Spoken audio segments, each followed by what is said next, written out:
So the first phase of unlocking India will of course come into effect from today, and a continuous and a cautious reopening is what India is looking forward to. The first phase allows for religious places, hotels, restaurants and shopping malls to reopen for what is being described as a careful, calibrated reopening.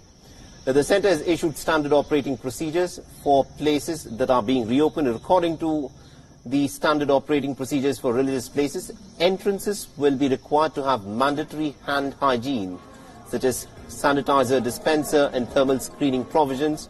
Only asymptomatic people will be allowed inside of the premises, and people who enter should wear face masks and face covering.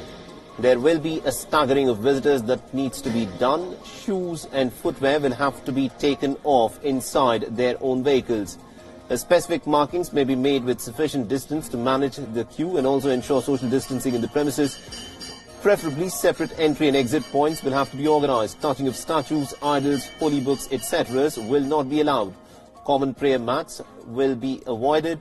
Devotees should bring their own prayer mat and piece of cloth which they can then take back. No physical offerings such as prasad or distribution or a sprinkling of holy water, etc. will be allowed inside religious places. Now, for hotels starting their operations outside of containment zones from today, the standard operating procedure states that adequate manpower shall be deployed by hotel management for ensuring social distancing norms. Now, all employees who are at higher risk, that is older employees, pregnant employees and employees who have underlying medical conditions, should take extra precautions. They should preferably not be exposed to any frontline work requiring direct contact with the public. While large gatherings, congregations still remain prohibited, a proper disinfection of steering, door handles, keys, etc. of vehicles should be taken up. Separate entry and exit for guests, staff and goods and supplies should be organized.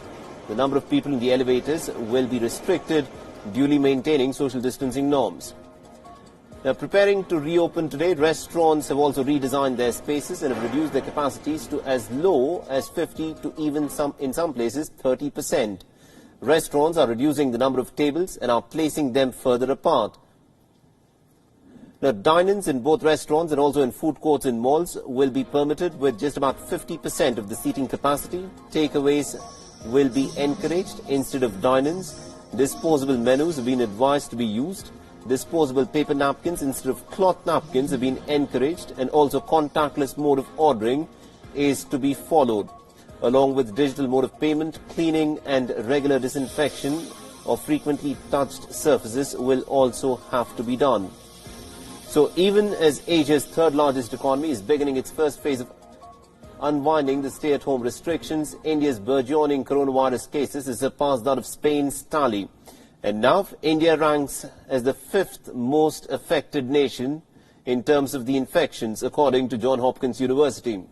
While social distancing will be India's biggest post-lockdown challenge, what remains to be seen is whether this shift in strategy by India will bring a turnaround and will flatten the right curve.